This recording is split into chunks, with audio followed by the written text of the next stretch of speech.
श्री स्वामी समर्थ. तुम्हा सगळ्यांच्या आपल्या स्वामी सूत्र ब्लॉग या चॅनलवर मनापासून स्वागत. स्वामी भक्त हो, आज पुन्हा एकदा तुमच्यासाठी नवीन स्वामी संदेश घेऊन आलेली आहे. स्वामी संदेश आपल्याला जाणून घ्यायचाच आहे, पण तत्पूर्वी तुम्हा सगळ्यांना एकच सांगावंसं वाटतं की स्वामींची नाम जोडले जाता सोडावा स्वार्थ.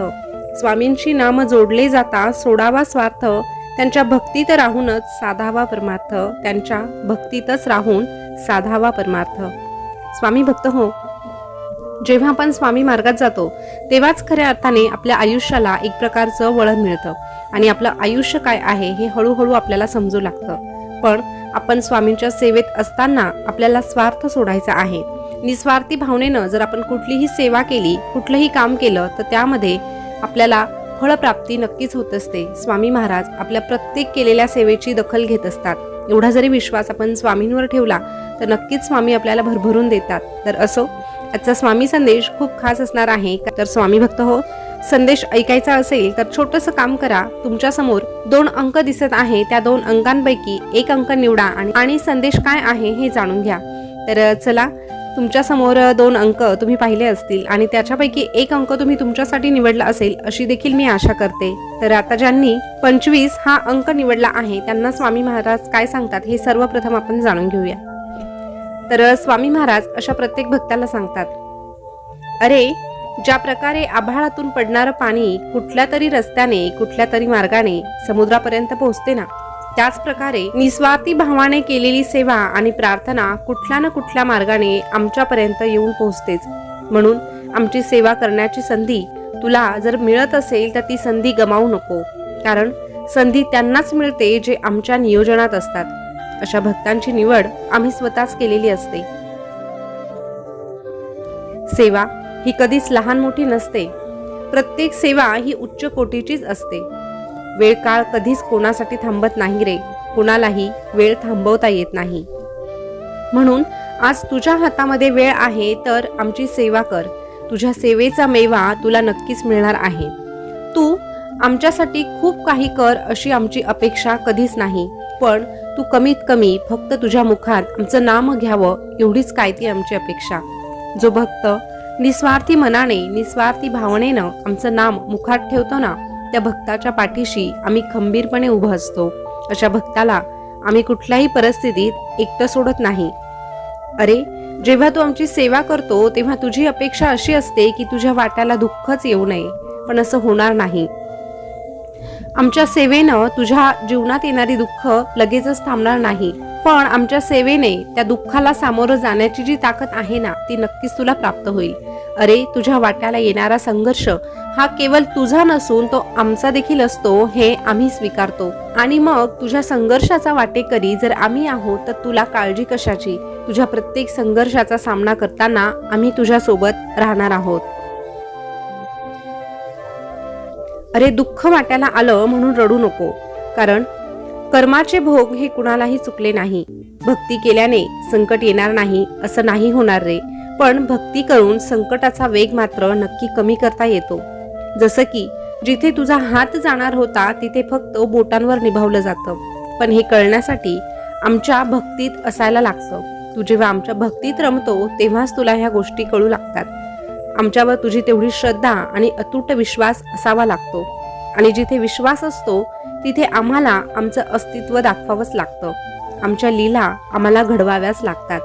आणि जर अशा प्रकारे आमचा भक्त आमच्यावर नितांत विश्वास ठेवून आमची सेवा करतो, आमचं नाम जपतो, तेव्हा अशा भक्ताला देखील आम्हाला वारंवार एकच सांगावंसं वाटतं, भिवू नकोस, मी तुझ्या पाठीशी आहे. भिवू नकोस, मी सदैव तुझ्या पाठीशी आहे. स्वामी भक्त हो, आता ज्यांनी पुढचा अंक म्हणजेच 75 हा अंक निवडला आहे ना, त्यांना स्वामी महाराज काय अनमोल संदेश देत आहे ते आपण जाणून घेऊया. स्वामी महाराज अशा भक्तांना सांगतात, अरे, आयुष्यात कुणाचाच प्रवास सोपा नसतो, म्हणून स्वतःची तुलना इतरांशी कधीच करू नको, कारण ज्याला ठेच लागते ना त्यालाच त्याच्या वेदना माहीत असतात. म्हणून तुझे आयुष्य तुझ्या पद्धतीने जग, पण तुझं आयुष्य सुखात जगता यावं म्हणून कोणाला फसवू नको. कुणाच्या हक्काचं कधीच हिसकावून घेऊ नको.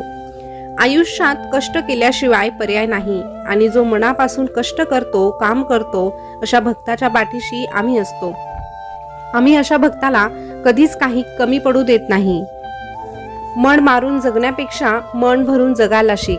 अरे इथला मुक्काम कधी संपेल हे कोणालाच सांगता येणार नाही. म्हणून हे आयुष्य मिळालं आहे तर या आयुष्याचा प्रत्येक क्षण आनंदाने जगायला शिक. आयुष्याकडे बघितलं तर तुझ्या आयुष्यात आनंद मिळण्यासारख्या अनेक गोष्टी आहे, पण तू मात्र फक्त तुझ्या दुःखाला कवटाळून बसतो आणि मग तुला सुखाचा शोध कधीच लागत नाही. म्हणून जे तुझ्याकडे आहे ते कदाचित इतरांकडे नसेल हा जरी विचार केला तरीही तुला तुझ्या आयुष्याचा हेवा वाटणार आहे. म्हणून या आयुष्यात तुला जे मिळालं आहे त्याचा आनंदाने स्वीकार कर आणि जे तुला हवं आहे त्यासाठी प्रामाणिकपणे प्रयत्न कर. जेव्हा तू तुझ्या भविष्यासाठी प्रामाणिकपणे प्रयत्न करतो आणि स्वतःचे कर्म चांगले ठेवतो, त्यासोबतच आमचं नाम मुखात ठेवतो, तेव्हा तुझ्या नशिबात नसलेलंही तुला मिळवून देण्याची ताकद आम्ही ठेवतो. अरे प्रयत्न करताना चुका होतातच, चुकांमधून मिळतो तो अनुभव. म्हणून प्रयत्न करता करता जर तुला अपयश आलं तर माघारी फिरू नको. त्यातून तू अनुभव घे. अनुभवातूनच तुला यश प्राप्त होणार आहे. एखाद्या गोष्टीचा विचार करत बसण्यापेक्षा प्रयत्न करण्यात वेळ घालव, कारण विचाराने माणूस खचतो आणि प्रयत्नाने माणूस प्रगतीपथावर पोहोचतो. काही गोष्टी उशिरा मिळतात पण सर्वोत्तम मिळतात. तोपर्यंत तुझ्या अंगात सहनशीलता आणि संयम असावा लागतो, कारण कठीण काळातच लोक जाणून बुजून अधिक त्रास देतात. म्हणून लोकांकडे लक्ष देऊन मनस्ताप करून घेण्यापेक्षा स्वतःच्या ध्येयावर पूर्णतः लक्ष दे. तुला यश नक्कीच मिळेल. अरे आमच्या इथे टेकवलेला माथा कधीच वाया जात नाही. आमच्या समोर जोडलेले हात कधीच रिकामे राहत नाही. म्हणून तू आमच्या मार्गात येऊन कायमचा आमचाच होऊन जा. जे मिळालं नाही त्याच्या विचाराने दुःखी राहण्यापेक्षा जे तुला मिळालं आहे त्याचा आनंद घ्यायला शिक. इथेच कमवायचं आणि इथेच गमवायचं आहे. म्हणून कुणाला काही देता आलं नाही तरीही चालेल, पण कुणाचं मन मात्र तू कधीही दुखावू नको, कारण माणुसकीचं मोल हे पैशांपेक्षा खूप मोठं असतं. तुझे फक्त प्रयत्न प्रामाणिकपणे कर. तुझ्या प्रयत्नांना यश देण्याची जबाबदारी तुझी ही स्वामी माऊली घेईल. तुझा आनंद तू कधीही इतरांवर अवलंबून ठेवू नको. तुला जेव्हा इतरांकडून आनंदाची अपेक्षा लागते ना, तेव्हा तुला तो आनंद कधीच प्राप्त होत नाही. तुला जर आनंद शोधायचा असेल तर तू स्वतःमध्ये शोध आणि आमच्या नामामध्ये शोध. जो आमचं नाम सातत्याने जपतो त्याला आपोआप परमानंद मिळत असतो. अरे तू सदैव लक्षात ठेव, तुझ्या अंतरात्म्यात आम्ही आहोत आणि तुला आम्ही कधीही हरू देणार नाही. या कलियुगात आम्ही तुला कधीही एकटं सोडणार नाही. तू जो तुझ्या आयुष्याचा खेळ खेळत आहे ना, त्या खेळामध्ये तुझा विजय आम्हीच निश्चित करणार आहोत. फक्त त्यासाठी तू मात्र आमच्याशी प्रामाणिक राहा, आमची सेवा कर, आमचं नाम जप आणि स्वतःचे कष्ट प्रामाणिकपणे कर.